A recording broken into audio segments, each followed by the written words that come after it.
আসসালামু আলাইকুম ওরহমতুল্লাহি অবরকাতুহু। আজকে আমরা আলোচনা করব লিস্ট ট্যাগ এবং ইমেজ ট্যাগ নিয়ে। কিভাবে তোমরা এইচটিএমএল লিস্ট করবে এবং কিভাবে ছবি যুক্ত করবে, এগুলো আজকে আমরা ক্লাসে আলোচনা করব। খুব সহজভাবে শিখব। আমি তোমাদেরকে কথা দিচ্ছি যে তোমরা আজকে ক্লাসটা যদি করো তাহলে লিস্ট ট্যাগ এবং ইমেজ ট্যাগের মধ্যে তোমাদের কোনো সমস্যা থাকবে না ইনশাআল্লাহ। তোমরা জানো যে আমরা প্রথম ক্লাসে এইচটিএমএল পরিচিতি এবং ট্যাগগুলো নিয়ে আলোচনা করেছি। সহজভাবে আমরা ট্যাগগুলো আয়ত্ত করেছি। তোমরা যারা আমাদের প্রথম ক্লাসটি করনি, অবশ্যই তোমরা প্রথম ক্লাস করবে, এরপরে তোমরা এই দ্বিতীয় ক্লাসটি দেখবে ইনশাআল্লাহ। তাহলে চলো আমাদের ক্লাসটি শুরু করি। তার আগে তোমাদেরকে একটা প্র্যাকটিস দিই গত ক্লাস থেকে। এটা তোমরা করো, কারা কারা করতে পেরেছো অবশ্যই কমেন্টে জানাবা, তারপর আমরা করে দেবো ইনশাআল্লাহ। এখানে খেয়াল করো, আমি প্রথম ক্লাসে বলেছি কি, যখন একটা প্রশ্ন দেখবে, দেখার পরে তোমরা আগে ভাববা যে এখানে কি কি আছে, কোন কোন ট্যাগ আছে প্রশ্ন দেখার পরে। তো এখানে দেখো, এখানে লগ এর উপরে আছে 8, তাহলে এখানে কোন ট্যাগ আছে বলো? Sub tag, SUP, sub tag. আমরা কি বলছি? সুপারম্যান। সুপারম্যান কোথায় ওঠে? উপরে যায় না? তো ওটাতে মনে রাখার একটা কৌশল বলে দিয়েছিলাম তোমাদের। তো এখানে এটা হচ্ছে উপরে, আর লগের নিচে এটা কি? Sub, SUB, sub tag. এটা কি ট্যাগ? Sub tag. এখন এটা সহজ। এর পরেরটা দেখো, তোমাদের অনেকের একটু মাথা ঘুরবে। দেখো এখানে উপরে আছে একটা, এটা সাব ট্যাগ, কিন্তু এরও উপরে আছে আবার আরেকটা। এটা কীভাবে করবা? এটা একটু কেমন লাগতেছে না? একটু কঠিন। একদম সহজ। তোমাদের এখন করে দেখাবো ইনশাআল্লাহ কীভাবে করবা। খেয়াল করো, প্রথমে আমরা এইটা করি, এরপর আমরা এটা করব। এই লকটা যেহেতু সাধারণভাবে আছে, আমরা সাধারণভাবে লিখলাম। প্রথমে আমরা লগ লিখলাম এখানে, লগ। এরপরে আমরা কাজ করবো হচ্ছে এইটা নিয়ে। তো এটাকে সাব ট্যাগ, তাহলে আমরা প্রথমে লিখব সাব শুরু, SUB, সাব। আমরা শুরু করলাম, এখানে আমরা 2 লিখলাম, এরপরে আমাদের সাব শেষ। বুঝতে পেরেছ? আমাদের এখানে আসলো লেখাটা। এরপরে আমাদের এইটা আছে কোথায়? উপরে, তাহলে কি সাব ট্যাগ। তাহলে আমরা সাব শুরু করলাম, SUB, সাব শুরু 8 লিখলাম, এরপরে আমাদের সাব শেষ। আমাদের কিন্তু এটার কাজ শেষ, এটার কাজ কি আমাদের শেষ। এখন আমাদের কাজ করতে হচ্ছে এইটা নিয়ে। তো আমরা এখানে ব্র্যাকেট দিলাম বা সমান সমান দিলাম। এরপরে আমরা প্রথমে কাজ করবো এইটা নিয়ে, এরপরে এইটা করবো, ঠিক আছে? প্রথমে আমরা লিখলাম লগ, যে সাধারণভাবে লেখা আছে, SUB, সাব শুরু করলাম, 2 লিখলাম, এরপর আমরা সাব শেষ করব, সাব শেষ। এখন আমরা কাজ করব এইটা নিয়ে, এটা একটু ক্রিটিক্যাল, ঠিক আছে? এখন প্রথমে আমরা কি করব? সাব লিখব, সাব লেখার পরে আমরা কি করব? 2 লিখব, লেখার পরে আবারও সাব শুরু করব, ঠিক আছে? এর উপরে আমরা 3 লিখব, এরপরে আমরা 2টা সাব শেষ করব। কারণ প্রথমে একটা সাব লিখলাম, লেখাটা উপরে চলে গেল, আবার সাব লেখার কারণে এটারও উপরে লেখাটা চলে গেল। বুঝতে পেরেছো? এই জন্য 2টা সাব আমরা ব্যবহার করলাম। এরপরে আমরা 2টা সাব অফ করে দেব, একটা সাব অফ আর একটা সাব অফ করলাম, ঠিক আছে?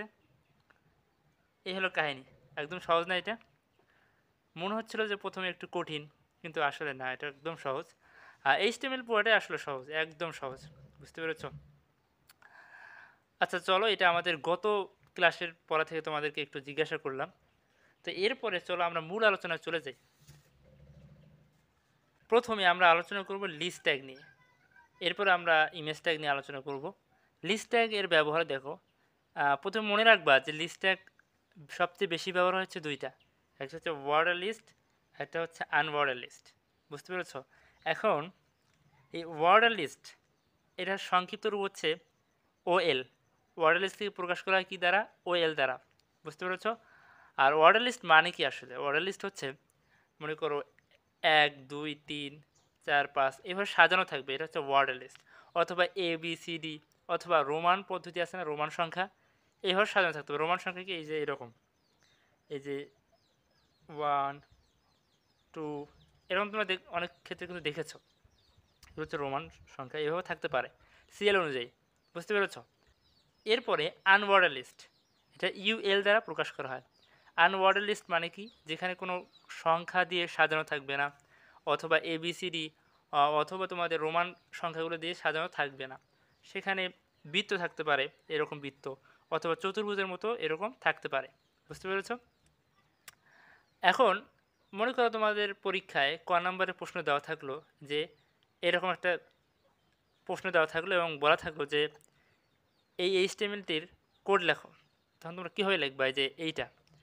তো আমরা চলো একটু করে তোমাদেরকে দেখাই কীভাবে করবা। প্রথমেই তোমরা প্রশ্ন দেখার পরে ভাববা যে এটা কি ওয়ার্ডার লিস্ট নাকি আনওয়ার্ডার লিস্ট, এটা আগে তোমরা নির্ণয় করবা।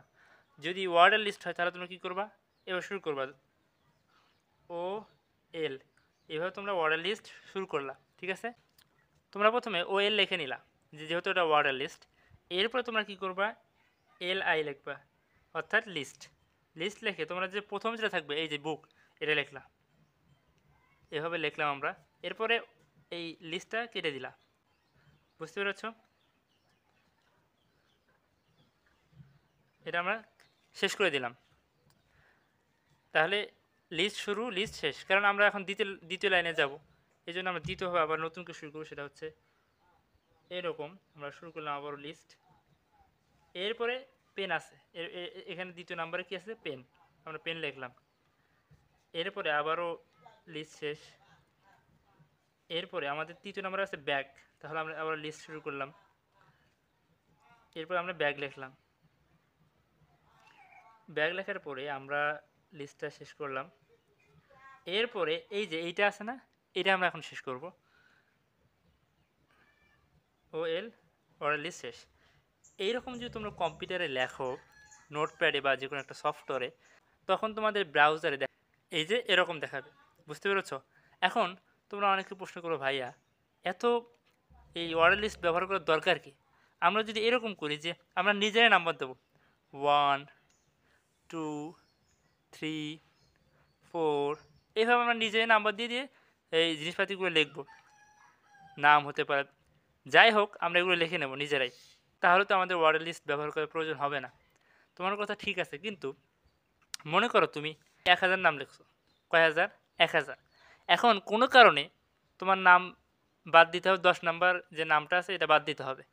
তাহলে তুমি যে 11তে যে 11 নম্বরে ছিল সে কততে আসবে? 10। যে 12তে ছিল সে কততে আসবে? 11। এবার নিচের দিক কমতে থাকবে না? তো তুমি কি আবারও করবা এইভাবে? তাহলে কত সময় লাগবে বলো? আর যদি তুমি এইভাবে কম্পিউটারে ওয়ার্ডার লিস্ট দ্বারা করো, তাহলে অটো একটা নাম কেটে দেওয়ার সাথে সাথে সব অটো ঠিক হয়ে যাবে। দেখবা যে যেটা 12তে ছিল সেটা 11তে চলে আসছে, একাই।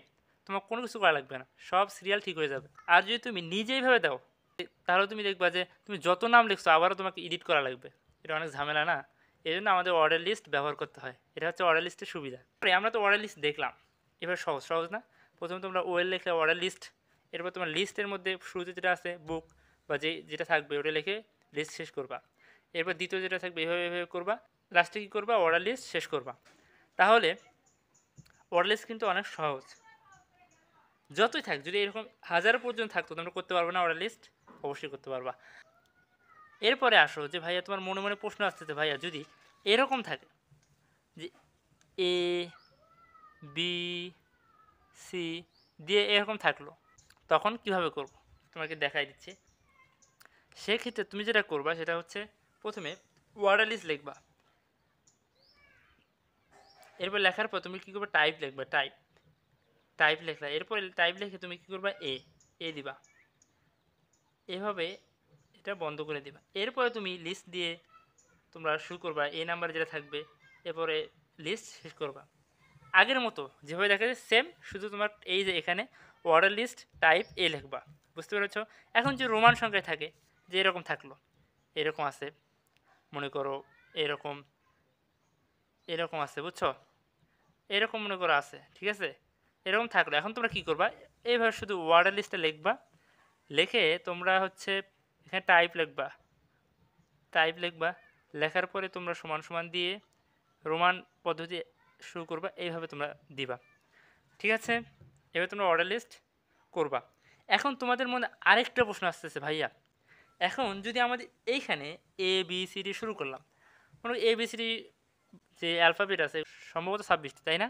26টি। আচ্ছা, তো এখন 26টি শেষ, অর্থাৎ জেড আমাদের শেষ হয়ে গেল। এখন কিভাবে শুরু হবে? তাহলে তোমাদের আবার মনে করো 27 নাম্বার যে লোকটা আছে ওর বেলায় কীভাবে শুরু হবে?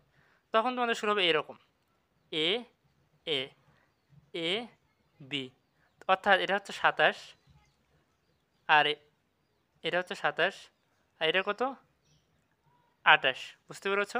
এইভাবে এখন যদি এ থেকে জেড পর্যন্ত যায় এটাও শেষ, তাহলে আবারও কি শুরু হবে B A B B B C, এইভাবে আবারও বি জেড পর্যন্ত যাবে, বুঝতে পেরেছ? এরকম আসলে ব্যবহার হয় না, তারপর তোমাদের কনফিউশন দূর করার জন্য তোমাদেরকে শিখিয়ে দিলাম। এরপরে আসো আরেকটা প্রশ্ন তোমাদের মনে আসতেছে, ভাইয়া আমরা এক কাজ করি, আমরা যদি এরকম করি যে আমরা এক থেকে শুরু করব না, আমরা কোথা থেকে শুরু করব, এক থেকে শুরু করব না, আমরা শুরু করতে চাই 4 থেকে। কোথা থেকে শুরু করবো 4, তাহলে তোমরা কি করবা অর্ডার লিস্ট লিখবা, এভাবে লিখবা অর্ডার লিস্ট, লেখার পর তোমরা কি করবে স্টার্ট, এখানে লিখবে স্টার্ট, স্টার্ট লিখে তোমরা কি করবা এখানে 4 লিখবা, 4 লিখবে, এইবার বন্ধ করে দিবা, এরপর যা আছে আগের মতো করে করবা, তাহলেই তোমাদের 4 থেকে শুরু হবে, বুঝতে পেরেছ? বলো এই অর্ডার লিস্ট নিয়ে তোমাদের কি আরও কোনো প্রবলেম আছে? আমি আশা করি অর্ডার লিস্ট নিয়ে তোমাদের আর কোনো ঝামেলা নেই, যেভাবেই আসুক যেমনি আসুক তোমরা পারবা। এরপরে আসো আনঅর্ডার লিস্ট, এটা কীভাবে করবা? এখন এটা করার জন্য সিম্পল, একদম সহজ। প্রথমে তোমরা যখন প্রশ্ন দেখে যাচাই করতে পারবা যে এটা আনঅর্ডার লিস্ট, তখন তোমরা কী করবা ইউএল লিখবা, এটা আমরা শুরু করলাম। এরপরে আবারও লিস্ট ট্যাগ করবা, এইভাবে করতে থাকবা সেম আগের মতোই, শুধু তোমরা এখানে ইউএল দিবা, এরপরে লিস্ট ট্যাগ শেষ করবা, অফ করবা, এরপরে আবারও এরপরে যা আছে পেন আছে পেন, আবারও তোমরা এইভাবে শেষ করলাম, এরপরে আবারও লিস্ট ট্যাগ, এরপর ব্যাক, এরপরে আবারও অফ, এরপরে তোমরা কি করবে এই যে তোমরা শুরু করছিলে না আনঅর্ডার লিস্ট, এটা অফ করে দিবা আনঅর্ডার লিস্ট। এইটা যদি তোমরা কোনো সফটওয়্যারে লেখো তাহলে তোমাদের আউটপুট যেটা আসবে সেটা হচ্ছে এইরকম, এই যে এইরকম লেখা আসবে, বুঝছো? বুক পেন ব্যাগ এইভাবে লিখবা, এরকম চলে আসবে। তোমাদের অনেক কাছে মনে হতে পারে ভাই এত ভেজাল কেন একটা ওয়েবসাইট তৈরি করতে? আসলে যারা কম্পিউটার এক্সপার্ট তাদের এগুলো লিখতে সর্বোচ্চ 15 সেকেন্ড লাগবে এই লেখাটা লিখতে, বুঝতে পেরেছ? আচ্ছা, এখন ভাইয়া আমরা চাই যে এইরকম না করে আমরা চাই এইরকম করতে, তাহলে কি করব? তাহলে আগের মতোই তোমরা শুধু এখানে ইউ এল বসায়া টাইপ লিখবা, টাইপ টাইপ লিখে এইটা কি স্কোয়ার না, তোমরা কি করবে স্কোয়ার লিখবে ওখানে, যে S Q U A R E square লিখে তোমরা এইভাবে অফ করে দেবে। এরপর তোমরা যা আছে ওইভাবে শুরু করবা, ঠিক আছে? এভাবে তোমরা শুরু করবা, সমস্যা নেই, হয়ে যাবে। এরপর ভাইয়া আমরা আরেকটা কাজ করতে চাই, আমরা এটা তো আমরা শিখলাম স্কোয়ার এইভাবে দেওয়ার জন্য, আমরা এক কাজ করতে চাই যে আমরা এইভাবে না দিয়ে আমরা দিতে চাই এইরকম এরকম এরকম এরকম। সেই ক্ষেত্রে আমরা কী করবো ভাইয়া, সেই ক্ষেত্রে তোমরা কী করবা আনঅর্ডার লিস্ট লিখবা, আগে ইউএল লিখবা, সরি এটা হবে না, সেক্ষেত্রে তোমরা প্রথমে ইউএল লিখলা, লেখার পরে তোমরা টাইপ লিখবা, টাইপ লেখার পরে তোমরা সার্কেল লিখবে, যেহেতু এটা বৃত্ত সার্কেল লিখলা, এবার সমান সমান দিয়ে এবার অফ করে দেবে। এরপর তোমরা লিস্ট ট্যাগ দিয়ে আবারও যা যা আছে শুরু করবা, এইভাবে এইভাবে শুরু করবা, হয়ে যাবে, বুঝতে পেরেছ? বলো তোমাদের আনঅর্ডার লিস্ট নিয়ে আর কোনো সমস্যা আছে? তাহলে বলো, যেভাবে আসুক তোমরা পারবা না, অর্ডার লিস্ট আসুক আর আনঅর্ডার লিস্ট আসুক, যেটাই আসুক তোমরা কিন্তু এখন অবশ্যই পারবা, বুঝতে পেরেছ?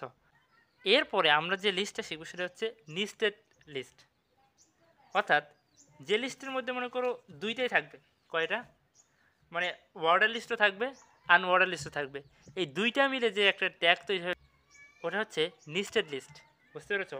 মনে করো বানানটা হয়তো এইরকম হবে NEST নেস্টেড লিস্ট, মনে করো এটা আমরা এখন করব। মনে করো প্রশ্নে দেওয়া আছে এইরকম যে বুক, তুমি বইয়ের লিস্ট করবা, বুঝছো? বুক তোমরা কি করবা, এখানে ধরো তোমরা এ দিয়ে দিছো যে Bangla Bangla English English, Arabic. বুঝতে পেরেছ? আমরা দিলাম এভাবে, আমরা লিখলাম। এখন ওয়ার্ডার লিস্ট কিন্তু দুইটাই, এখানে ওয়ার্ডার লিস্ট, এখানেও ওয়ার্ডার লিস্ট, কিন্তু টাইপ ভিন্ন। এখানে এক টাইপ, এখানে আরেক টাইপ। এটা হচ্ছে নেস্টেড লিস্ট। বুঝতে পেরেছ? এখন মনে করো প্রশ্ন এরকম আছে, এখন তুমি এটা কিভাবে করবা? প্রশ্নে খেয়াল করো যে এখানে এটা ওয়ার্ডার লিস্ট, এটা ওয়ার্ডার লিস্ট, কিন্তু টাইপ ভিন্ন। টাইপ কি ভিন্ন? তাহলে তুমি সর্বপ্রথম যেটা করবা, যেহেতু এটা ওয়ার্ডার লিস্ট, তুমি প্রথমে ওএল লিখে নিবা, ওয়ার্ডার লিস্ট। ঠিক আছে? এরপরে যেহেতু এইটা একটারই টাইপ ভিন্ন, তাহলে তুমি কি করবা? প্রথমে লিস্ট লিখবা। ঠিক আছে? লিস্টটা তোমরা শুরু করবা। এবার বুক লিখলা, বুক।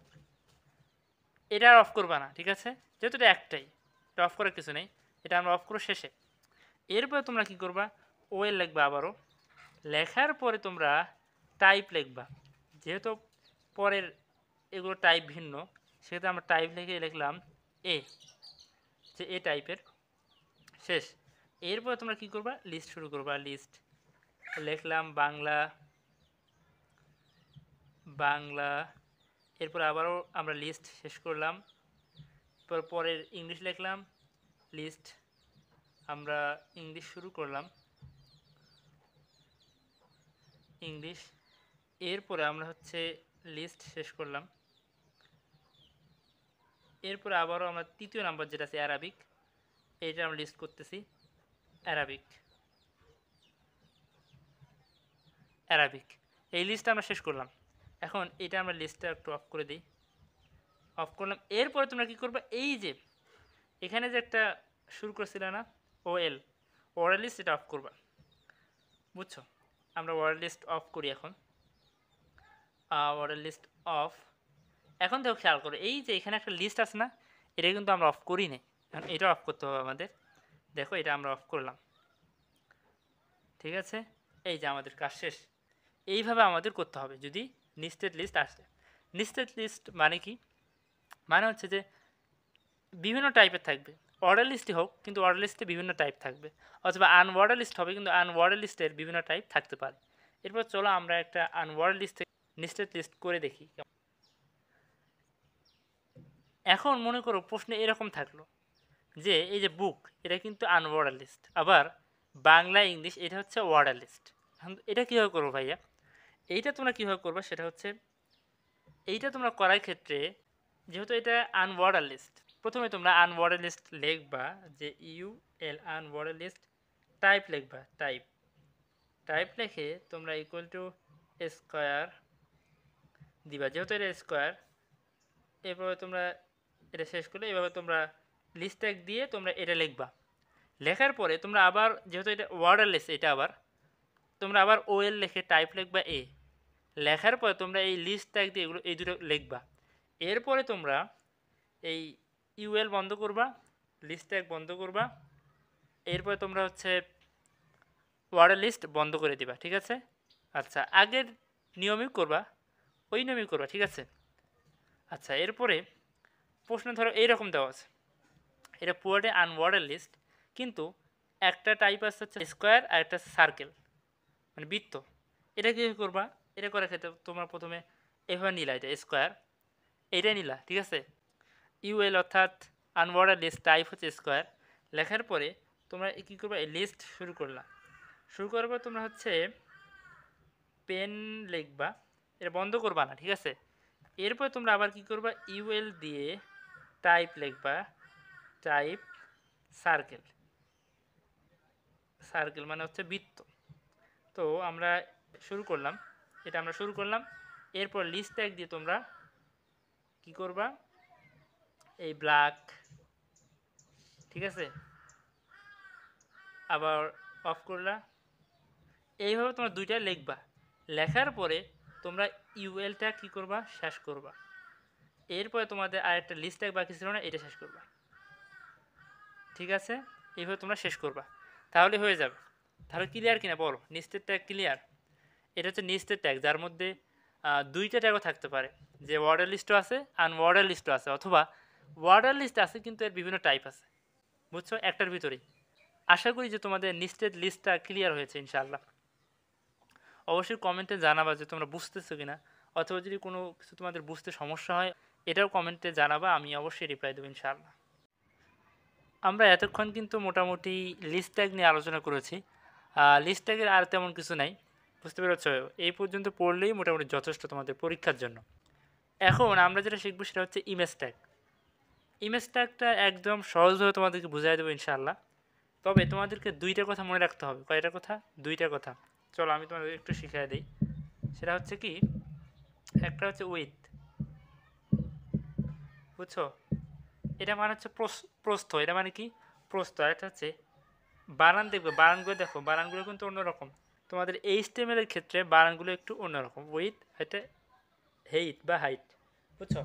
এখন এই উইথ মানে কি প্রস্থ, আর হাইট মানে উচ্চতা। হাইট মানে কি উচ্চতা। এখন এইটা তোমাদেরকে একটু বুঝতে হবে। মনে করো তোমরা একটা বই নাও, তোমরা কি নাও, একটা বই নাও। মনে করো আমি একটা বই নিলাম, এটাই মনে করো আমার বই, এটা আমার বই। এখন এই যে ডান এবং বাম, এখান থেকে এদিক দিয়ে ডান এবং বাম, এটা না ডান বাম, এই যে এদিক দিয়ে ডান বাম কি উইথ, অর্থাৎ এই যে এটা, এইটা ডান বাম কি এইটা। আর যদি উপর থেকে নিচ হয়, উপর থেকে নিচ, তাহলে হাইট, তাহলে কি হাইট। আবারও ডান বাম যদি হয় তাহলে কি বলো, উইথ। আর যদি উপর নিচ হয় তাহলে হাইট, বুঝছো? এই দুটো কিন্তু আসবে তোমাদের ইমেজ ট্যাগের মধ্যে। তবে তোমরা এখন মোবাইলটা নাও, তোমাদের মোবাইলটা দেখি লক্ষ্য করো, তোমাদের মোবাইলে দেখো ডান বাম, দেখো ডান বাম হচ্ছে কি উইথ, অর্থাৎ প্রস্থ। আর যদি তোমরা উপর থেকে নিচ করো, উপর থেকে নিচ, এটা কি হাইট, উচ্চতা। বুঝতে পেরেছো? এটা মনে থাকবে তো? এখন চলো আমরা একটা ইমেজ ট্যাগ করি। মনে করো এটা আমাদের একটা প্রশ্ন, এটা আমাদের পরীক্ষা আসছে। উপরে যেটা থাকে এটা কী বলছি বলো, হেড বা টাইটেল। এখন এইখানে একটা ছবি যুক্ত করতে হবে। ছবিটাতে খেয়াল করো, এই যে এই দিক দিয়ে এই যে উইথটা বড় কিনা, এটা আমরা দেখছি 300 পিক্সেল। আর এই যে উপর থেকে নিচ হাইট, এটা ছোটো না, এটার তুলনায় এটা ছোটো কিনা, ছোটো। আমরা ধরুন এটা 200, বুঝতে পেরেছো? এখন এটা আমরা করব, কিভাবে করবা চলো। আমি তোমাদেরকে প্রথম ক্লাসেও বলেছি যে প্রশ্নে আসুক তোমরা প্রথমে HTML লিখবা। এই চিত্রগুলোর ক্ষেত্রে চোখ বন্ধ করে তোমরা HTML লিখে দিবা। HTML শুরু, আমরা শুরু করলাম। এরপরে আমরা ডিরেক্ট হেড দেওয়া শুরু করবো, হেড। এরপরে আমরা কি শুরু করলাম, হেড, বুঝছো? হেড শুরু করলাম। আমি কি বলেছিলাম প্রথম ক্লাসে যে হেড এবং টাইটেল একই, তাহলে আমরা এখন আবারও টাইটেল নিলাম এখানে, টাইটেল।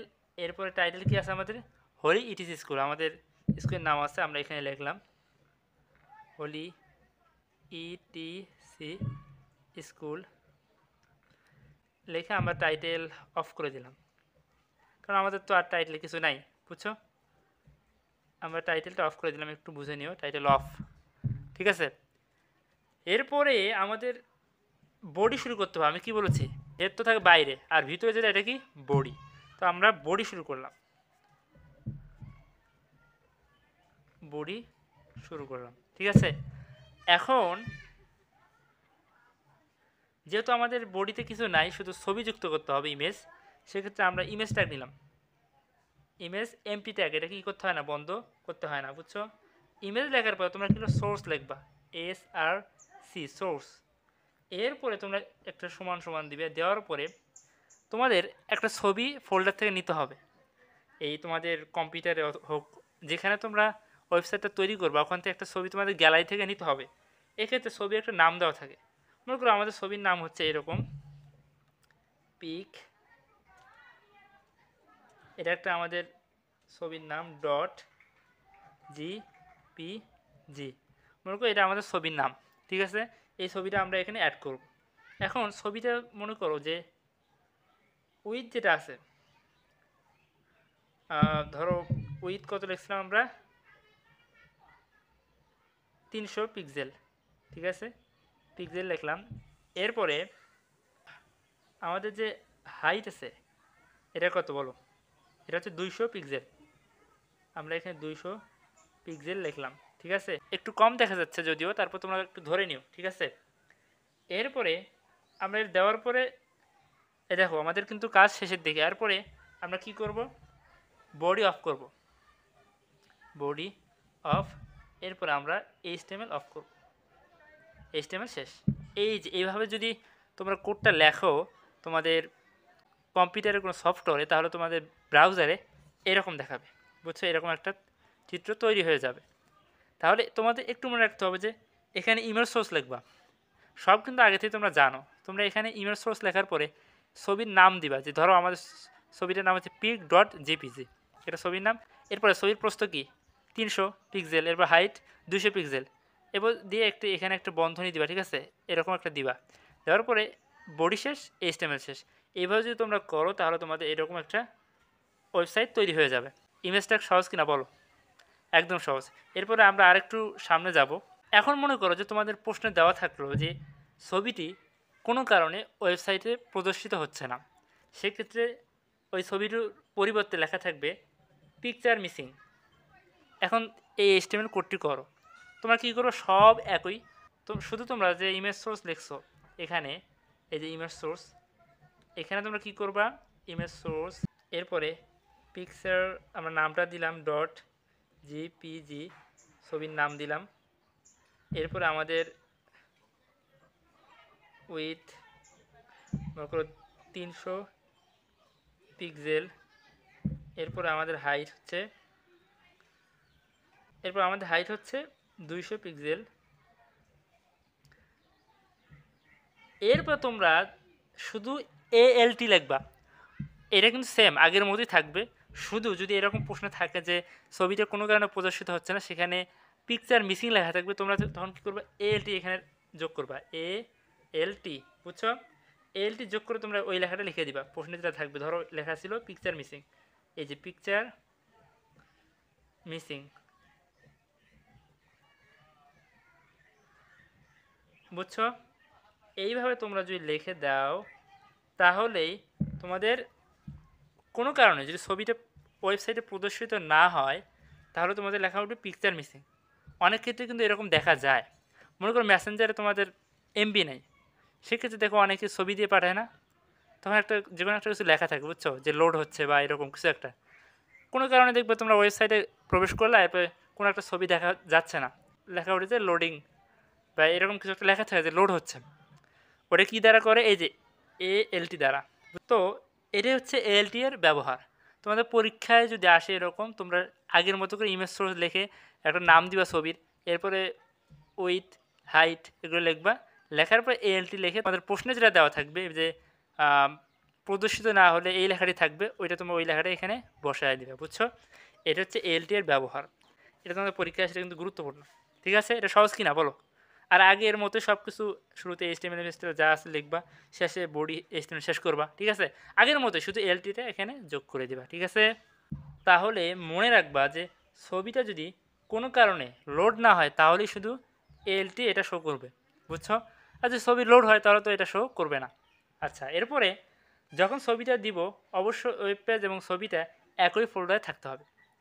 ওয়েব পেজ এবং ছবিটা কি কোথায় থাকতে হবে, একই ফোল্ডারে থাকতে হবে। আলাদা ফোল্ডারে হলে ছবিটা শো করবে না, সেক্ষেত্রেও তোমাদের ALT এর শো করবে, বুঝছো? দেখো এখানে একটা আমি তথ্য লিখে রাখছি, এটা তোমাদের জন্য গুরুত্বপূর্ণ। যদি একটু লেখা খারাপ, আমি দ্রুত লিখছি তো এই জন্য। এখন যদি ওয়েব পেজে ছবি নেই কিন্তু আরেক ফোল্ডার থেকে ছবিটা আনতে চাই, তাহলে সোর্স এর এখানে পরিবর্তন করতে হবে।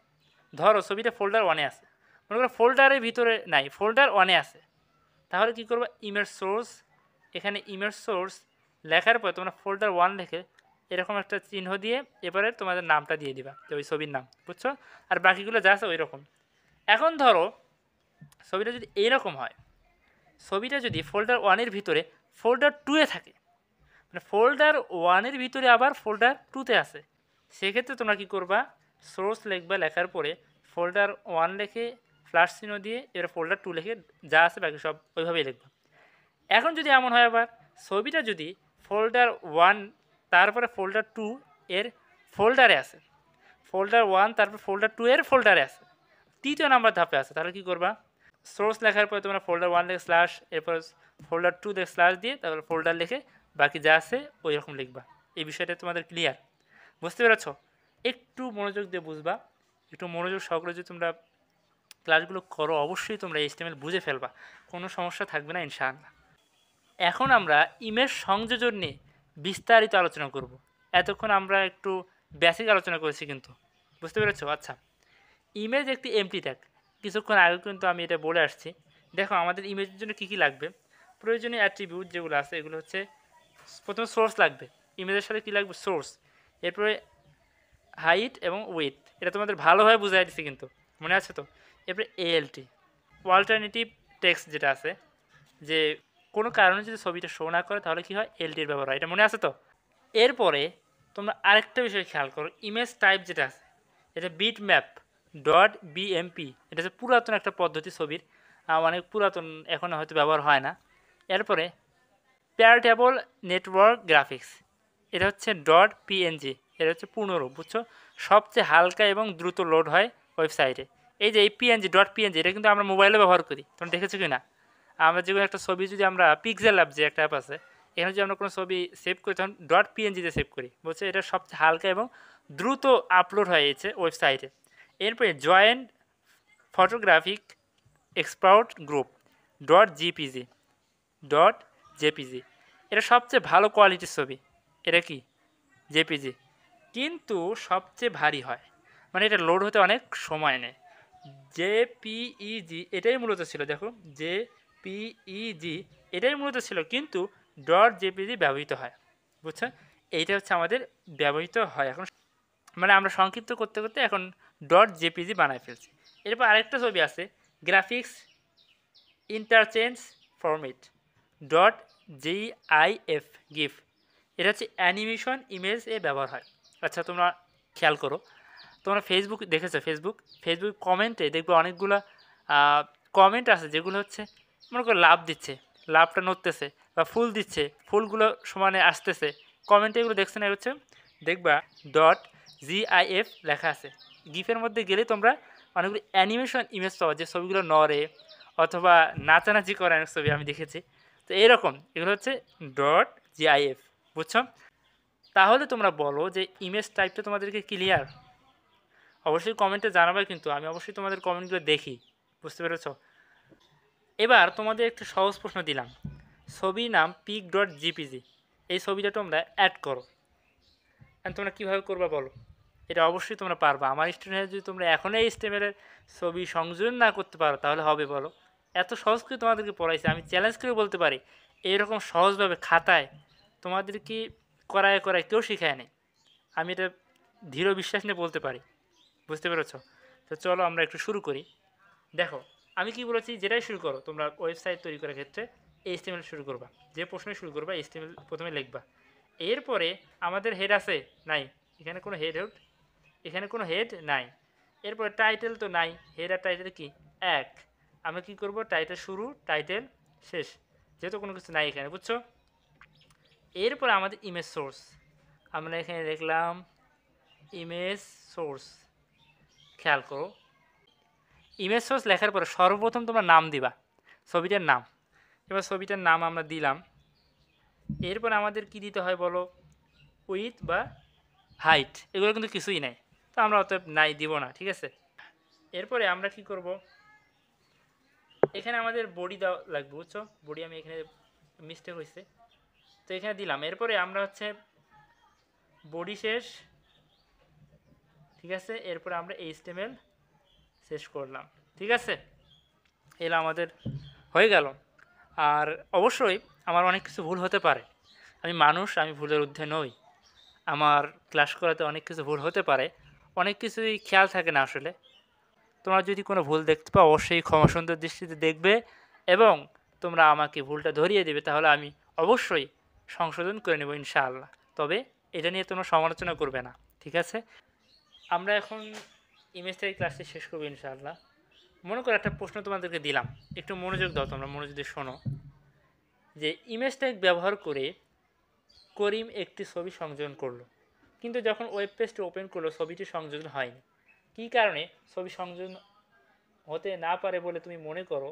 তোমার উত্তরের পক্ষে যুক্তি দেখাও বা বিশ্লেষণ করো। এই প্রশ্নে তোমরা কী করো বলো? প্রথম কারণ কি হতে পারে?